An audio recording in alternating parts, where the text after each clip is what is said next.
সুইডেনে ২০২৩ সালে ইসলাম ধর্মের পবিত্র গ্রন্থ কুরআন পুড়িয়ে ব্যাপক সমালোচনার জন্ম দিয়েছিলেন ইরাকি যুবক সালওয়ান মমিকা। ওই যুবককে গুলি করে হত্যা করা হয়েছে। সুইডেনের সংবাদ মাধ্যমগুলোর বরাত দিয়ে এ তথ্য জানিয়েছে বিবিসি, এনডিটিভি সহ অন্যান্য বিদেশি গণমাধ্যম। প্রতিবেদনে বলা হয়েছে, কুরআন পোড়ানোর ঘটনায় সহিংস প্রতিবাদের সূত্রপাত করা সালওয়ান মমিকা সুইডেনে গুলিতে নিহত হয়েছেন।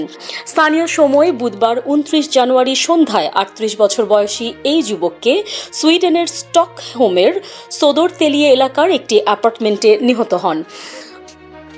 সুইডিশ আইন শৃঙ্খলা বাহিনীর পক্ষ থেকে জানানো হয়েছে, ঘটনাটি তদন্ত করে দেখা হচ্ছে। হত্যাকাণ্ডের পরই ৫ জনকে আটক করা হয়েছে। একজন প্রসিকিউটর তাদের আটকের নির্দেশ দিয়েছেন, তবে আটককৃতদের মধ্যে হামলাকারী আছে কি না সে বিষয়ে কিছু জানায়নি তারা। আন্তর্জাতিক গণমাধ্যমের তথ্যে বলা হয়েছে, কুরআন পোড়ানোর বিচারের পর আদালতের রায় পাওয়ার কয়েক ঘণ্টা আগেই সালওয়ান মমিকাকে হত্যা করা হলো।